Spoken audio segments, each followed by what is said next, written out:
Assalamualaikum warahmatullahi wabarakatuh. Hello, my name is Dewa Maranggana Lintang Zahra. I'm from class 33.6A.02 with ID student 33210186. I will make a video for interpreting midterm exam project.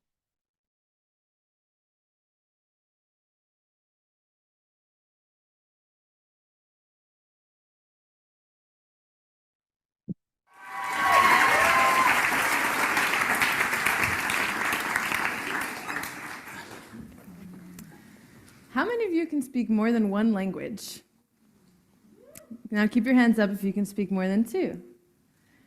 And how about three? All right, very impressive.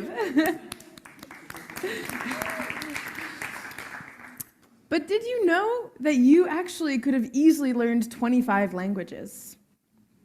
It's true. This is a natural human phenomenon that any normal child born anywhere in the world is capable of learning any language that he or she is exposed to. Yang belum Anda ketahui tentang hambatan bahasa oleh Roxanne Pomeranz. Berapa banyak dari Anda yang bisa berbicara lebih dari satu bahasa? Sekarang angkat tangan jika Anda dapat berbicara lebih dari 2. Dan bagaimana dengan 3? Sangat mengesankan. Tapi tahukah Anda bahwa sebenarnya Anda bisa dengan mudah mempelajari 25 bahasa? Itu benar. Ini adalah fenomena alamiah manusia. Bahwa setiap anak normal yang lahir dimanapun di dunia ini mampu mempelajari bahasa apapun yang seharusnya ia pelajari. And did you know that the languages that your child is exposed to before the age of 7, which is also known as the critical age period, are the only languages that he or she will be exposed to later in life? Dan tahukah Anda bahwa bahasa-bahasa yang dipelajari anak Anda sebelum usia 7 tahun, yang juga dikenal sebagai periode usia kritis, adalah satu-satunya bahasa yang akan ia pelajari di kemudian hari? Leonard Bloomfield said, "The acquisition of a language is doubtless the greatest intellectual feat that any one of us is ever required to perform." So I asked myself and some others in the overseas student program here, why do we learn languages? Leonard Bloomfield mengatakan bahwa penguasaan suatu bahasa tidak diragukan lagi merupakan prestasi intelektual terbesar yang harus dilakukan oleh siapapun di antara kita. Jadi, saya bertanya pada diri saya sendiri dan beberapa orang lain dalam program belajar luar negeri di sini, mengapa kita belajar bahasa? At first, we all learn language because we have to. As humans, we're designed to learn language just like we're designed to walk. There's simply no preventing it. But then there's some of us who actually do it for fun. We go through the struggle, we put in the effort, feeling wrong all the time. But we love it because the rewards are so great. It's awesome to speak another language, to carry it with you everywhere you go, to travel and communicate with people in their native language makes conversation so much more personal, and you actually get to enjoy more out of life because it gives you the opportunity to understand more music and movies and games from around the world. Pada awalnya, kita semua belajar bahasa karena terpaksa. Sebagai manusia, kita dirancang untuk belajar bahasa sama seperti kita dirancang untuk berjalan. Tidak ada cara untuk mencegahnya, namun ada sebagian dari kita yang melakukannya untuk bersenang-senang. Kita melalui perjuangan, kita berusaha melalui rasa bersalah, tapi kita menyukainya karena imbalannya begitu besar. Sungguh luar biasa bisa bicara dalam bahasa lain. Membawanya kemanapun Anda pergi, untuk bepergian dan berkomunikasi dengan orang-orang dalam bahasa ibu mereka. Menjadikan percakapan jauh lebih pribadi dan Anda benar-benar dapat menikmati hidup lebih banyak. Karena ini memberi Anda kesempatan untuk memahami lebih banyak musik, film, dan permainan dari seluruh dunia. So I want to ask you another question, and I want you all to think about this. If we started taking advantage of the amazing ability that children have to learn languages and the plethora of free language learning tools we have on our devices today, could we, by reducing language barriers, reduce other barriers in society? Jadi, saya ingin mengajukan pertanyaan lain kepada Anda. Dan saya ingin Anda semua memikirkan hal ini. Jika kita mulai memanfaatkan kemampuan luar biasa yang dimiliki anak-anak untuk belajar bahasa, dan banyaknya alat pembelajaran bahasa gratis yang kita miliki di perangkat kita saat ini, bisakah kita mengurangi hambatan bahasa dan mengurangi hambatan lain dalam masyarakat? Which begs me to ask another question. What exactly are language barriers, and what do they do? I know what some of you are thinking. You're at the dinner table, and you're between your mother, who's Russian, and your beautiful American girlfriend. And you're having a moment of realization that you've just hired yourself out as a translator. Hal ini membuat saya bertanya pertanyaan lain. Apa sebenarnya kendala bahasa dan apa fungsinya? Saya tahu apa yang dipikirkan sebagian dari Anda. Anda berada di meja makan dan Anda berada di antara ibu Anda yang orang Rusia dan pacar Amerika Anda yang cantik. Dan Anda merasakan momen relaksasi yang baru saja Anda alami. Mempekerjakan diri Anda sebagai penerjemah. So you have to spend the whole evening hearing everything 3 times. And even though you thought that you could speak English and Russian perfectly, you're starting to feel confused and frustrated, and you're desperate for a couple minutes of alone time just to think in whatever language you choose to think in. Jadi, Anda harus menghabiskan sepanjang malam mendengarkan semuanya sebanyak 3 kali. Dan meskipun Anda berpikir bahwa Anda dapat berbicara bahasa Inggris dan Rusia dengan sempurna, Anda mulai merasa bingung dan frustasi, dan Anda putus asa untuk memiliki waktu sendirian selama beberapa menit, hanya berpikir dalam bahasa apapun yang Anda pilih. But there's a lot more to language barriers that I want you to know. Have you ever heard of linguistic relativity? Linguistic relativity is the field which asks questions on the relations between language, perception, and thought. The core theory is called the deterministic theory. It's scientifically proven, and it states that the language you speak shapes the way you think and influences your behavior. Namun, masih banyak lagi kendala bahasa yang saya ingin Anda untuk ketahui. Pernahkah Anda mendengar tentang relativitas linguistik? Relativitas linguistik adalah bidang yang menanyakan pertanyaan tentang hubungan antara bahasa, persepsi, dan pemikiran. Teori intinya disebut teori deterministik, terbukti secara ilmiah dan menyatakan bahwa bahasa yang Anda gunakan membentuk cara Anda berpikir dan mempengaruhi perilaku Anda. The fathers of linguistic relativity, Benjamin Whorf and Edward Sapir, also state that if a word doesn't exist in your language, you won't know the concept. Now, I think that those guys can be a little extreme in their theories. I think, rather, that if a word doesn't exist in your language, you're a lot less likely to identify with that concept. Bapak relativitas linguistik, Benjamin Whorf dan Edward Sapir, menyatakan bahwa jika sebuah kata tidak ada dalam bahasa Anda tidak akan mengetahui konsepnya dalam dan dibalik makna tersebut. Sekarang, menurutku, orang-orang itu bisa saja menjadi sedikit lebih ekstrim dalam teorinya. Menurut saya, jika sebuah kata tidak ada dalam bahasa Anda, kecil kemungkinan Anda akan mengenali konsep tersebut. One of my friends here in Israel, a native German speaker, told me a story once of how the English language changed the way that she thought about love.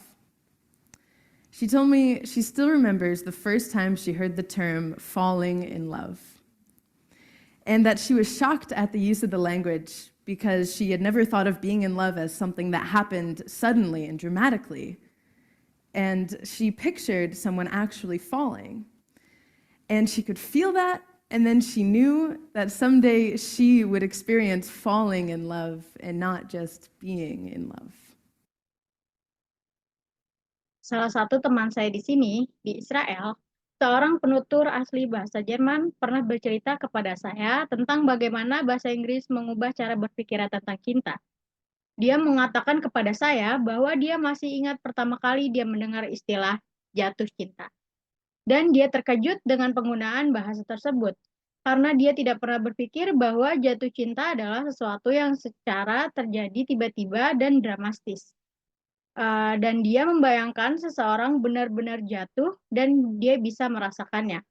Lalu dia tahu bahwa suatu saat dia akan mengalami bagaimana rasanya benar-benar jatuh cinta dan bukan hanya sekedar merasakan cinta. Also, in body language, we find interesting differences among languages. In Hebrew, this means wait. However, this is a great insult in Italy, and I wanted you all to know that. Selain itu, dalam bahasa tubuh, kita menemukan perbedaan menarik antar bahasa. Dalam bahasa Ibrani, ini berarti menunggu. Namun, ini merupakan penghinaan besar di Italia, dan saya ingin Anda semua untuk mengetahuinya. And the most obvious differences in languages that are influencing our thoughts and behaviors is in vocabulary. One scientific experiment in linguistic relativity showed how gender association impacts people's perception. This study used the word key, which is in German a masculine word, and in Spanish it's feminine. So subjects were asked to come up with words to describe a key. And the German speakers used words such as heavy, durable, strong, useful, metal. But the Spanish speakers chose words such as golden, lovely, little, delicate, and shiny to describe the same word, key. Dan perbedaan paling nyata dalam bahasa yang mempengaruhi pikiran dan perilaku kita adalah pada kosakata. Sebuah eksperimen ilmiah dalam relativitas linguistik menunjukkan bagaimana asosiasi gender berdampak pada persepsi masyarakat. Penelitian ini menggunakan kata kunci, yang dalam bahasa Jerman merupakan kata maskulin dan dalam bahasa Spanyol bersifat feminin. Jadi, subjek diminta untuk menemukan kata-kata untuk menggambarkan sebuah kunci. Dan penutur bahasa Jerman menggunakan kata seperti berat, tahan lama, kuat, berguna, logam. Namun penutur bahasa Spanyol memilih kata seperti emas, indah, kecil, halus, dan berkilau untuk mendeskripsikan kata yang sama, yaitu kunci.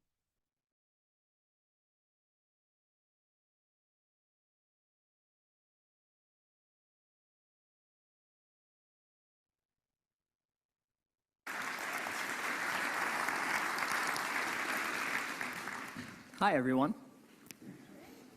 2 years ago, my life changed forever. My wife, Kelsey, and I welcomed our daughter, Leela, into the world. Now, becoming a parent is an amazing, amazing experience. Your whole world changes overnight, and all of your priorities change immediately, so fast that it makes it really difficult to process sometimes. Now, you also have to learn a tremendous amount about being a parent, like, for example, how to dress your child. This was new to me. This is an actual outfit. I thought this was a good idea. And even Leela knows that it's not a good idea. Halo semuanya, 2 tahun lalu hidupku berubah selamanya. Istri saya Kelsey dan saya menyambut kelahiran putri kami, Lela. Ini menjadi orang tua merupakan pengalaman yang luar biasa. Seluruh dunia Anda berubah dalam semalam, dan semua prioritas Anda berubah dengan segera. Begitu cepat sehingga terkadang sangat sulit untuk diproses. Sekarang, Anda juga harus belajar banyak tentang hal bagaimana menjadi orang tua. Misalnya saja cara berpakaian anak Anda. Ini sangat baru bagi saya. Ini pakaian sungguhan. Menurutku ini ide yang bagus dan bahkan Lila pun tahu bahwa itu bukan ide yang bagus. So there was so much to learn and so much craziness all at once. And to add to the craziness, Kelsey and I both work from home. We're entrepreneurs. We run our own businesses. So Kelsey develops courses online for yoga teachers. I'm an author. And so I'm working from home. Kelsey's working from home. We have an infant. And we're trying to make sure that everything gets done that needs done. And life is really, really, really busy. And a couple weeks into this amazing experience, when the sleep deprivation really kicked in, like around week 8, I had this thought, and it was the same thought that parents across the ages internationally, everybody has had this thought, which is, I am never going to have free time ever again. Jadi, ada begitu banyak hal yang perlu dipelajari dan begitu banyak kegilaan sekaligus. Dan yang lebih gila lagi, Kelsey dan saya sama-sama bekerja dari rumah. Kami adalah wirausaha. Kami menjalankan bisnis kami sendiri. Jadi, Kelsey mengembangkan kursus online untuk guru yoga, dan saya seorang penulis. Jadi, saya bekerja dari rumah, dan Kelsey bekerja dari rumah. Kami memiliki seorang bayi dan kami berusaha memastikan bahwa segala sesuatu yang perlu dilakukan dapat diselesaikan. Dan hidup ini benar-benar sibuk. Dan beberapa minggu setelah pengalaman yang luar biasa ini, seperti sekitar minggu ke-8, saya mempunyai pemikiran ini. Dan itu adalah pemikiran yang sama yang dimiliki oleh para orang tua di berbagai usia. Secara internasional, semua orang mempunyai pikiran ini, yaitu saya tidak akan pernah memiliki waktu luang lagi. And somebody said it's true. Yeah, it's not exactly true, but it feels really, really true in that moment. And this was really disconcerting to me because one of the things that I enjoy more than anything else is learning new things. Getting curious about something and diving in and fiddling around and learning through trial and error and eventually becoming pretty good at something. And without this free time, I didn't know how I was ever going to do that ever again. And so I'm a big geek. I want to keep learning things. I want to keep growing. And so what I decided to do was go to the library and go to the bookstore and look at what research says about how we learn and how we learn quickly. Ada yang bilang itu benar. Itu tidak sepenuhnya benar, tapi rasanya benar-benar benar pada saat itu. Dan ini benar-benar membingungkan saya, karena salah satu hal yang saya nikmati lebih daripada apapun adalah mempelajari hal-hal baru. Menjadi penasaran tentang sesuatu dan menyelami, serta bermain-main dan belajar melalui trial dan error. Dan pada akhirnya menjadi cukup ahli dalam suatu hal. Dan tanpa waktu luang ini, saya tidak tahu bagaimana saya bisa melakukan hal itu lagi. Jadi, saya seseorang yang sangat ahli, saya ingin terus belajar, saya ingin terus berkembang. Jadi, apa yang saya putuskan untuk lakukan adalah pergi ke perpustakaan, pergi ke toko buku, dan melihat apa yang dikatakan penelitian tentang cara kita belajar dan cara kita belajar dengan cepat. And I read a bunch of books, I read a bunch of websites, and trying to answer this question, how long does it take to acquire a new skill? You know what I found? 10,000 hours. Anybody ever heard this? 10,000, it takes 10,000 hours. If you want to learn something new, if you want to be good at it, it's going to take 10,000 hours to get there. And I read this in book after book and website after website, and my mental experience of reading all of this stuff was like, no, I don't have time. I don't have 10,000 hours. I am never going to be able to learn anything new ever again. Dan saya membaca banyak buku, saya membaca banyak situs web, dan mencoba menjawab pertanyaan ini. Berapa lama waktu yang dibutuhkan untuk memperoleh suatu keterampilan baru? Anda tahu apa yang saya temukan? 10.000 jam. Adakah yang pernah mendengar ini? Dibutuhkan 10.000 jam. Jika Anda ingin mempelajari sesuatu yang baru, jika Anda ingin menguasainya, dibutuhkan 10.000 jam untuk mencapainya. Dan saya membacanya dari buku ke buku, dari situs ke situs, dan pengalaman mental saya membaca semua hal ini seperti, tidak, saya tidak punya waktu, saya tidak punya 10.000 jam, saya tidak akan pernah bisa mempelajari sesuatu yang baru, sekali lagi. But that's not true. So 10,000 hours, just to give you a rough order of magnitude, 10,000 hours is a full-time job for 5 years. That's a long time. And we've all had the experience of learning something new, and it didn't take us anywhere close to that amount of time, right? So what's up? There's something kind of funky going on here. What the research says and what we expect and have experiences, they don't match up. And what I found, here's the wrinkle. The 10,000 hours. Tapi itu tidak benar. Jadi 10.000 jam sebagai gambaran kasarnya. 10.000 jam adalah pekerjaan penuh waktu selama 5 tahun. Itu waktu yang lama. Dan kita semua pernah mempunyai pengalaman mempelajari sesuatu yang baru. Dan hal itu tidak akan membutuhkan waktu yang lama, bukan? Jadi, ada apa?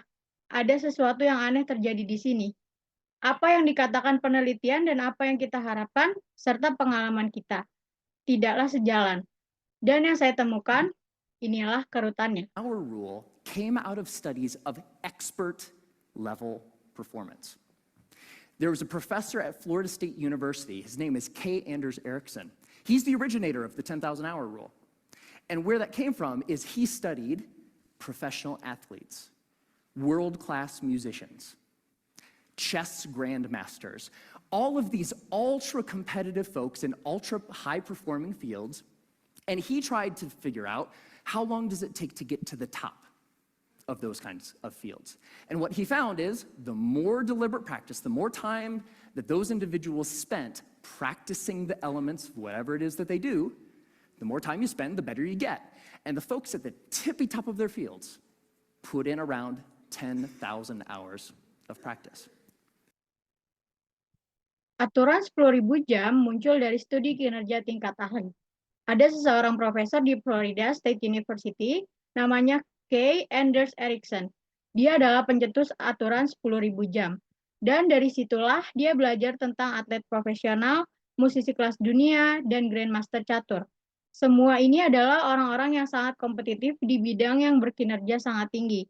Dan dia mencoba mencari tahu berapa lama waktu yang dibutuhkan untuk mencapai puncak bidang tersebut.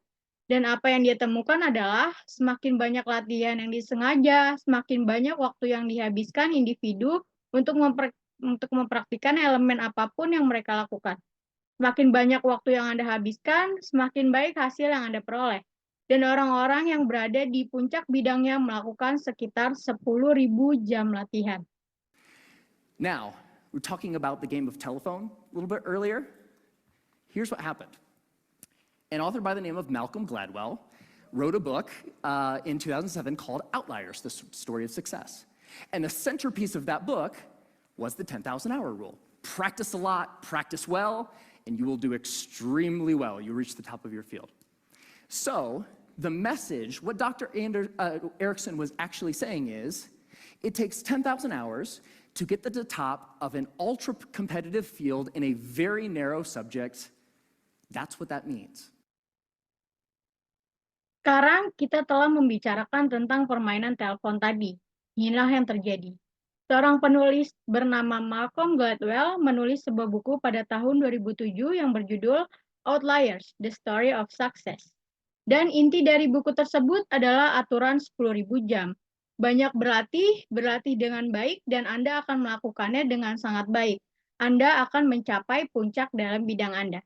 Jadi, pesan yang disampaikan oleh Dr. Ericsson adalah dibutuhkan 10.000 jam untuk menjadi yang teratas dalam bidang yang sangat kompetitif dalam subjek yang sangat sempit. Itulah maksudnya. But here's what happened. Ever since Outliers came out, immediately came out, reached the top of the bestseller list, stayed there for 3 solid months. All of a sudden, the 10,000-hour rule was everywhere. And a society-wide game of telephone started to be played. So this message, it takes 10,000 hours to reach the top of an ultra-competitive field, became, it takes 10,000 hours to become an expert at something, which became, it takes 10,000 hours to become good at something, which became, it takes 10,000 hours to learn something. Namun, inilah yang terjadi. Sejak Outliers keluar, langsung keluar mencapai puncak daftar buku terlaris. Bertahan di sana selama 3 bulan penuh. Tiba-tiba aturan 10.000 jam ada di mana-mana. Dan permainan telepon di seluruh masyarakat mulai dimainkan. Jadi, pesan ini dibutuhkan 10.000 jam untuk mencapai puncak bidang yang sangat kompetitif. Jadi dibutuhkan 10.000 jam untuk menjadi ahli dalam suatu hal. Yang berarti dibutuhkan 10.000 jam untuk menjadi ahli dalam suatu hal. Yang kemudian menjadi dibutuhkan 10.000 jam untuk mempelajari sesuatu. That's all from me. Thank you so much for your attention. Wassalamualaikum warahmatullahi wabarakatuh.